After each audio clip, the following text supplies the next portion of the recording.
Hello, my name is V Sin, and this is a snapshot of Dragon's Crown.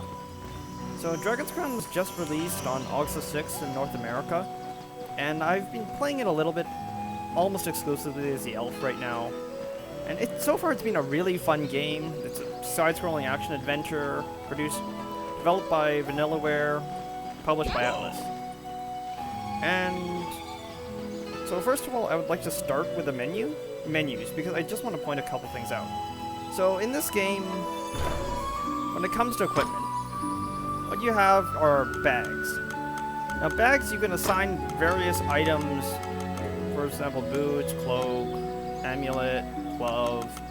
I'm an elf, so this is my bow, and character items, consumable items. So the way this works is I can assign multiple of a single item to these bag slots if I want to.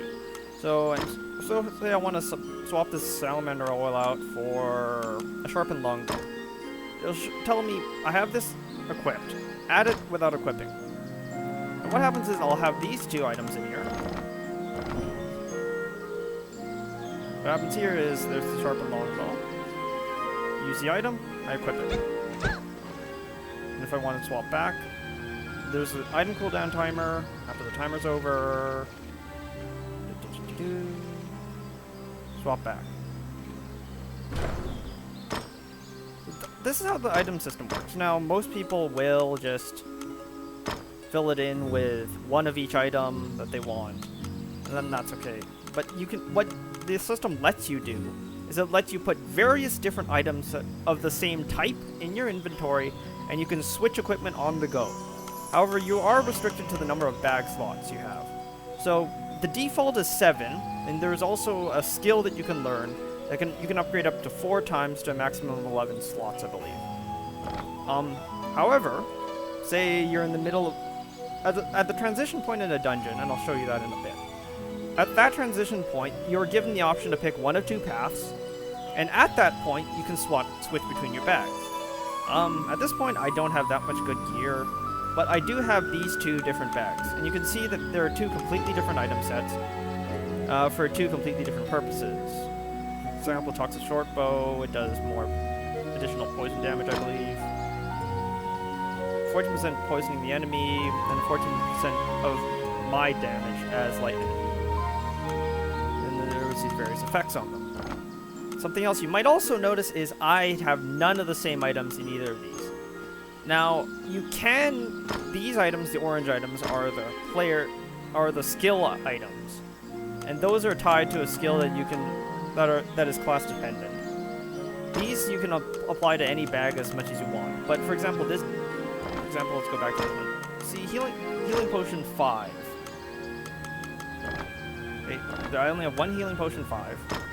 If I go over here, there's no healing potion 5 available for my other bag. So all of these items except for the skill items are restricted to 1 per bag. 1 for all of your bags. That means that if you want to have more different item sets of good items, you have to go out and loot for them. Now there's also a skill. Now the skill system in this game is fairly in-depth. But the controls themselves don't actually change. Just to be clear, these all upgrade what your general attacks and skills already do for the most part. There are some of them, like for example, I believe the Amazon at level 15, you can skill into a spinning attack that does extra damage, but for the most part, these don't completely replace everything.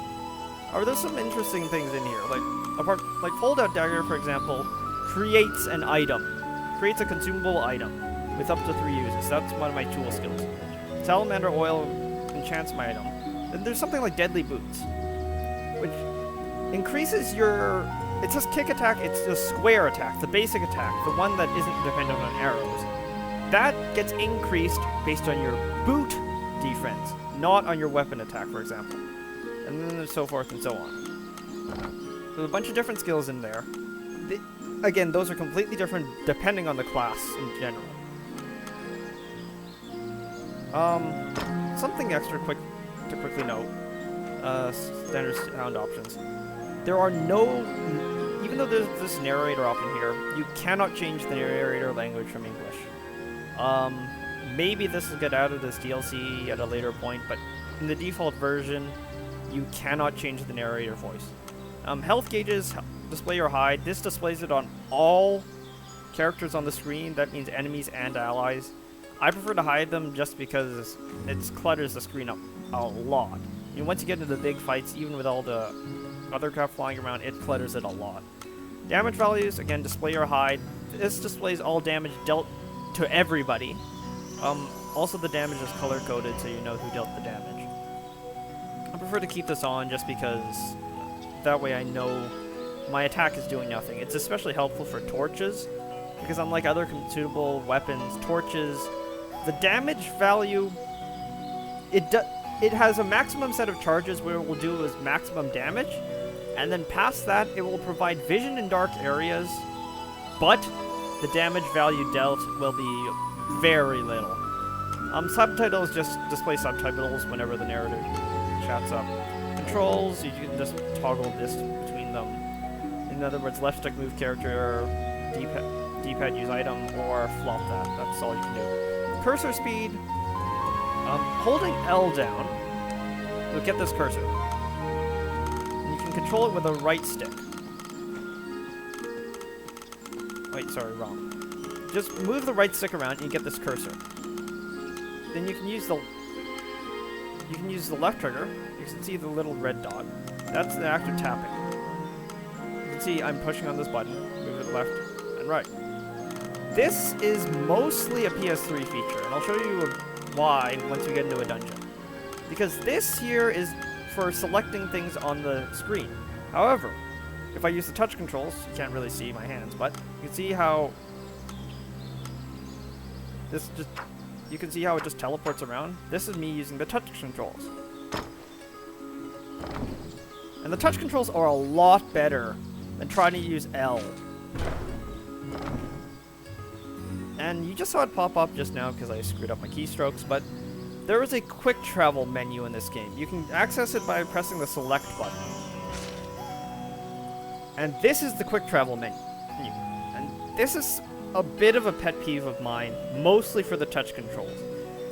Because, as you can clearly see, you have no idea what's going on at first glance. Now, if you start using left stick or left pad, you can start clicking between them. That's the inn, that's the temple, item shop, tower, Adventurers Guild, castle, stables, gate. And you can select on them and move to them. But when you just open it up for the first time and you're trying to use touch controls, you have no idea what's going on. So they could have done something like put little icons, maybe miniature icons of, like, for example, in this they could have shrunk it down and made a mini icon so it's easier to remember what's where. But this just feels like, why didn't they at least have a little pop-up icon, like when you first load them? Why didn't they just have the full icons in full and then do something like that? I don't know why they did this like this. So, anyways, to use it, you select with left or right, pick a location, crap, and then press circle and you go to there. So here's the tavern. I'm not going to go into too much depth about this stuff. However, need 7 more talismans to defeat the ancient dragon. If you can remember where everything is, then it's actually pretty fast. For example, I'm just going to go to the gate so we can start the combat section, but if I just want to go to the gate, this is how fast it is. And that's it. You don't have to click through them, you don't have to scroll through them, you just simply tap and go. So here we are, we're heading for the gate. Now, when you first start the game, the gate is just the hub where you can pick which area you want to go to. As the game progresses, though, when you finally get through the 9 zones, the gate now becomes a random map selection tool, and the stables, which we'll unlock at that point, become the pick a certain map one. So for this one, I'm just gonna head on into the gate, see what I get. Get this animation, subterranean fortress. Okay. The Orc army presently controls Bilberon, the underground fortress built into the canyon. The king's army has been mounting a fierce in offensive to try and reclaim the fortress. And maybe it's just the elf I'm playing, but this plays a lot like Muramasa. Like, a lot like Muramasa. Air. Oops. It plays a lot like Muramasa. Completely the same. This is your down attack. A sliding attack. Hits low. This is your up attack. Knocks enemies up into the air. And the basic combo. Knocks some of them up. Maybe it's just the elf. But the elf plays a lot like Muramasa for that reason. Which I actually really, really like. Also in this game, there is interactable terrain. That'll fall over and deal damage to enemies, but it pisses me off sometimes, so I just kicked it out of the way. Yes. There's another feature in this game called runes.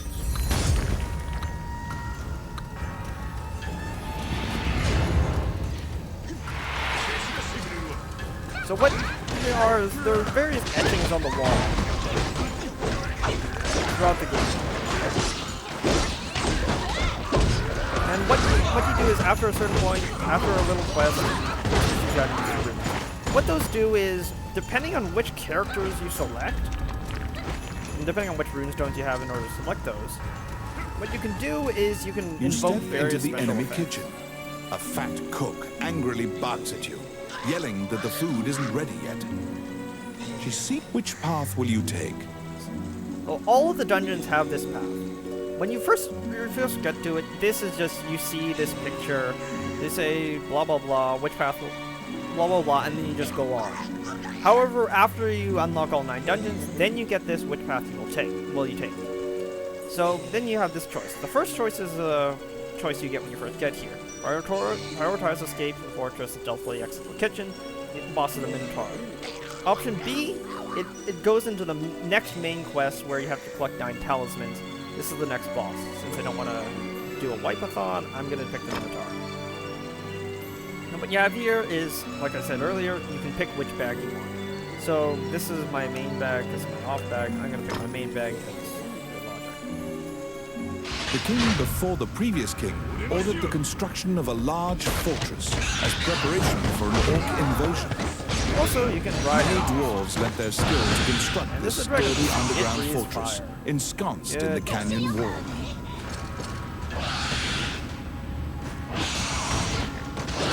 Annoyingly, it seems as though animals only have 2 attacks. The regular attack and the dash attack. The dash attack can just run through the stuff. Plow through them. Also, they have limited HP, and you can get knocked off. So here I got knocked off. Get back on. Run over. These are bones. That right there was a pile of bones.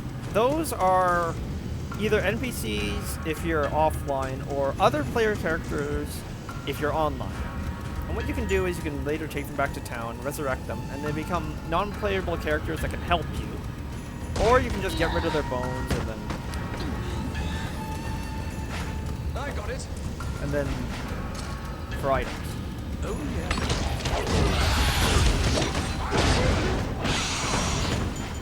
Now that wall over there, let's see if I can find something.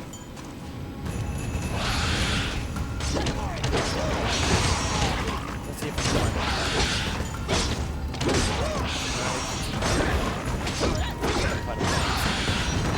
That wall is one of the secret areas. If you tap on it, or if you use The pathway, blocked with a stone wall, doesn't look like it would give way unless you bombed it. There are various zones like this in all those areas, where, for example, you have to, say, do a particular rune to open it, or you throw a bomb at it, or there's another one where you have to step on a trigger for a certain amount of time and it eventually opens. Also, you may notice that I've been tapping the screen all over the place. If you notice the tiny sparkles, those are collecting treasure.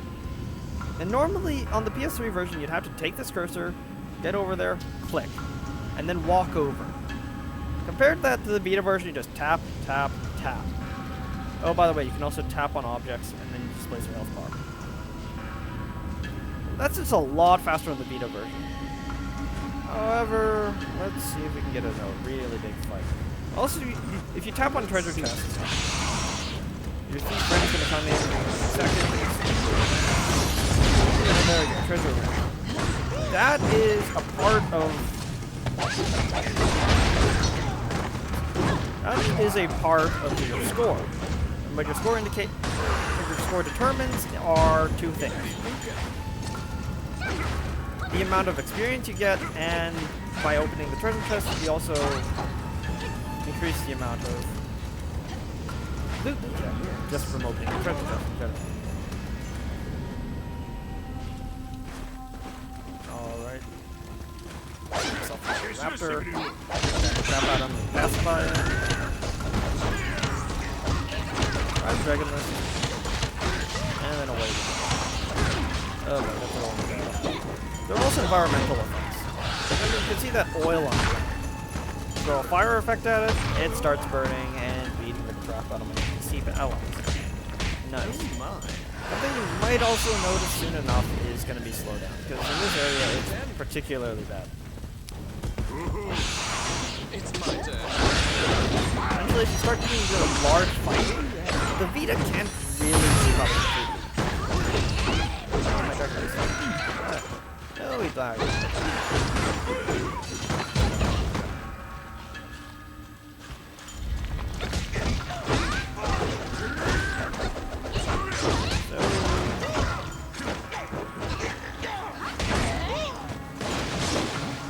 Water barrel, fire, set myself on fire.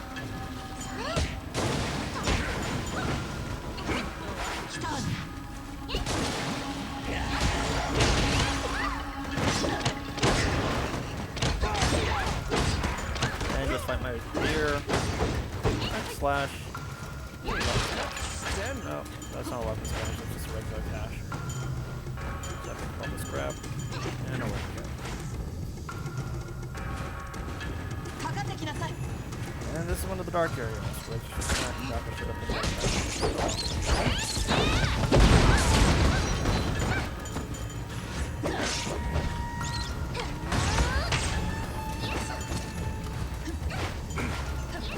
salamander oil, starts firing fire. Really bad idea, since there are a whole bunch of oil barrels around here, but okay. That's not bad. It's really pretty effective. And I'm not sure if you guys can notice, but there's a slight amount of frame loss. Oh crap, sorry. There, dodge line.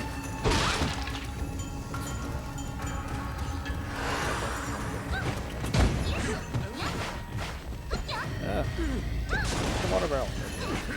Let's get out. A particular bouquet stands out amongst the aromas of the sewers. It is the unmistakable odor of a large beast.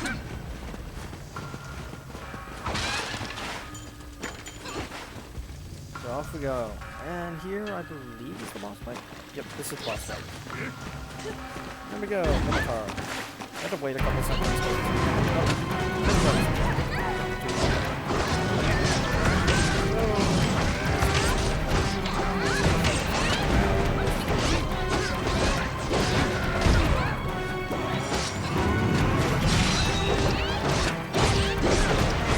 He's going down really fast.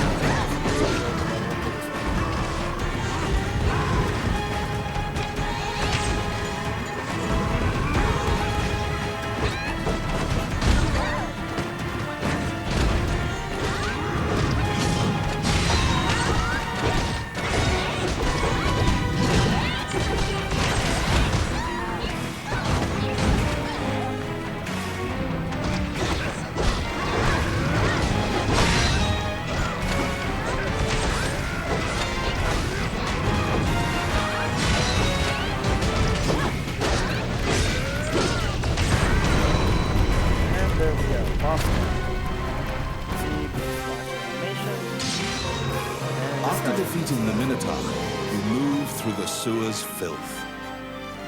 You don't feel well, but you are able to exit the fortress while circumventing the fierce battle. Now, with these random events, what you can do, you have two options here. You can continue the adventure, and what you do is consecutive adventures. Eventually you get more and more bonuses. The round bonuses seem to be randomized for the most part. So, however, these bonuses, I believe, apply to the next round and not to the whole thing. So for example, the next round, at the end of it, you will double your score. And then the next round, you get those bonuses. But I'd also believe that these bonuses do stack on top of each other. So for example, this one you get a 100% score. The next one you get a 100% score and something else, and so forth and so on. So for the purposes of this video, I'm just going to get out of here. Now here's one of the most interesting loot systems. So first of all, yay, I leveled up. What you get is this spoils screen. Now what you have here is a whole bunch of unknown items. You have no bloody clue what these items are, because they're just kind of sitting there. What you get here are a few things. The rank, and the level, and item effects. That blank space at the bottom here is item effects. But for example, if you go to this item, you see it's rank B, level 21, bow and arrow, with 2 item effects. This shield, for example, has 2 item effects, no item effects, 1 item effect, 3 item effects, 1 item effect, and so forth. You can generally, if you know enough about this game, you can generally guess what the heck these things are. I don't know enough about this game, so I don't know. But what you can do are 2 things. You can appraise or sell. Appraise and sell, and then choose whether or not you want to take it. And then choose whether or not you want to take it after appraising. Or you can not appraise and just take it. So for example, here's this one. It has 2 item effects, I have no idea what it is. Press circle, appraise, blah blah blah blah blah for that much money, okay? We got Trapper's Self Bow. So it does damage to natural foes, damage dealt plus 6%. So I can press square, obtain it. If I, for example, this one, it's ranky wand. I don't really have any interest in that, right? Just triangle, you can sell this.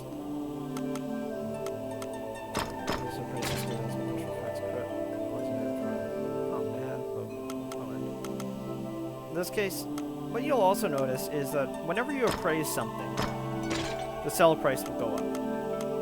It does cost money to appraise, but if you appraise and then don't sell, you can see that the sell price goes up. So, I don't know, grab this one. That's it. And at the end of it, what you can do is, you can also go into your regular items, like for example, these are my accessories that I have, these are my weapons items. So, let's say that I want to get rid of dependable short bow. Press triangle, sell. Just quickly jam one of these in here. If I had an accessory that I hadn't appraised from a previous adventure, for example, or didn't have enough money to appraise it, I can appraise it in here. A circle, there you go.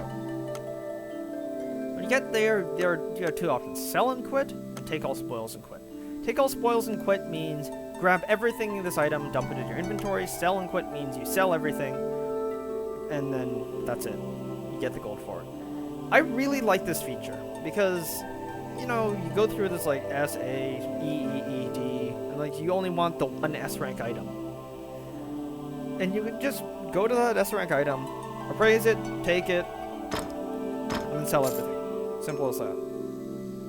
Or if you, for example, had a ton of really nice items, 7 more talismans to defeat the ancient appraise dragon. all those, like sell 1 or 2 and grab the rest. It's really convenient. So overall, that's a taste of Dragon's Crown. And would I recommend this game? For the most part, I would recommend this game, but you have to be able to get around the aesthetic, I think. Let me give you a pretty simple example of what this aesthetic is. May I help you? Yeah. In case it wasn't obvious from all the previews, the aesthetic is a lot of women with massive racks and a lot of guys with way too much muscle. I think the only guy who doesn't have muscle is your thief friend. And basically all the women in this game are heavily sexualized. Like, I'm not even kidding. I guess the only one that isn't heavily sexualized is the elf. And even then, you can kind of make a case one way or the other for that. For the most part, like, example, the mermaid, the monk, the pure monk who wears armor to preserve her purity, is in one of the most compromised-looking positions on the planet. I don't know. Maybe I'll hop into the temple and see, and I'll show you. But I don't know. No, probably not for this video. You can go look that up somewhere else. It's just, can you get over this aesthetic? You need 7 more talismans to defeat the ancient dragon. So, for example, I push in and out of the screen. It moves me in depth, like it's a 2D arena from this perspective. And it also has, because I believe there was that massive well, not really scandal. It's just controversy with sexualization. So, can you get over that? That's entirely up to you. I mean, I will say it very plainly. There are like 2 women in this whole game who are not blatantly sexualized. I mean, the elf and the princess in the castle. Hydaelyn, of course, she appears calm on the outside, but it is apparent to all that she carries the parliament, the princesses. Something you can also tell from the art style. It's definitely you vanilla. need 7 more talismans to defeat the ancient dragon. You will recognize this art style. Also, one extra fun little thing. I think it's really specific to this guy. I don't know. I've tried kicking other people in game. If you kick this guy down. This guy with the tomatoes down. Stop! Twice. You took your antics too far, and the guards incarcerated you. And you get tossed. After a lengthy lecture, no, it's just, you were free. Again, it's a the next little day. thing. It's a very small thing. It's a fun little thing. It's just.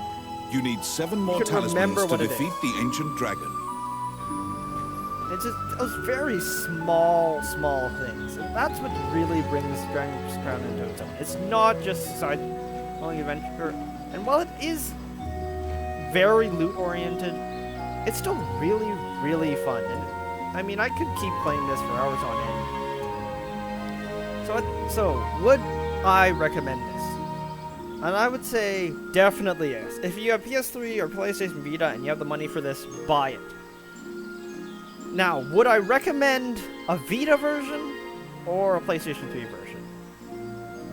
And to be honest, I'm not 100% sure each one is definitively better. I think the PlayStation 3 version is more for the local co-op, 4-player local co-op, because then you can have 4 guys sitting next to each other, having a great time. The Vita version, on the other hand, does have the touchscreen. Oops. You recall, of course, the parliament, the princess. The Vita version does have the touchscreen, and I think that's a massive. You need 7 advantage. more talismans to defeat the ancient dragon. I think that's a massive advantage for the Vita is the touchscreen. Not even kidding. It's just that the touchscreen, like for example, you can see here I'm drawing images. Oh, crap. Yeah. By the way, touching the screen opens up the mini-map, so yeah. You can see that I can quickly draw stuff on the map with this, and I've done this a couple times during online play, where I just say, "Hey, buddy, move this way," and you just draw an arrow. You try to do that with the PlayStation analog. It's just you can see that I'm trying to do it. It's very much slower trying to do it with the left trigger versus just beep. So you can use that as online communication. So at the end of the day, if you're gonna be playing this with the Wi-Fi hot drop feature, then get the Vita version. Definitely get the Vita version. That's my opinion. You can play it on the go, play it anywhere with Wi-Fi. But the main draw to the PlayStation 3 version is 4-player co-op. Most definitely the 4-player co-op is the PlayStation 3's calling. But if you're playing it on your own, or you can play it over Wi-Fi with friends, then play the PlayStation Vita version. A couple extra things to note though. There is no cross-play. So Vita versions cannot play with PlayStation 3 versions. That is confirmed. However, there is cross-region play, meaning that you can play with a whole bunch of Japanese players. You can play with them live, or you can pick up their bones and play with them as well. I'll quickly show you as an example. Choose allies. You can see this guy.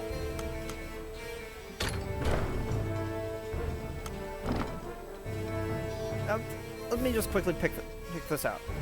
What you'll notice in this select screen is I have a bunch of people with various PSNs, whatnot. What you'll notice is, for their select quotes, you can see that, for example, this guy has Japanese, English, and actually, wait, no, this is not relevant. But you can see there are Japanese players. I mean, yes, that's Japanese, that's not Chinese. Although, I'm not 100% sure if they actually accept the Chinese language or Korean language. But for the most part, yeah, there is cross-region play, but there is not cross-console play. So for the most part, if you pick this up right now, you will get a pretty decent number of people. You need playing 7 the more multiplayer. talismans to defeat the I ancient think in dragon. the future, a few months down the road, even if it stops being as popular, you'll still have all these Japanese players dropping in from time to time that you can play with. So you shouldn't be worried about the online mode suddenly drying up. And that's, I think, another important thing. The online mode isn't gonna die immediately. You have this cross-ocean play. So, yeah, that would be a Snapshot of Dragon's Crown. Seriously, buy it. Especially if you have a Vita. So, my name's been Beeson, and I'll see you next time.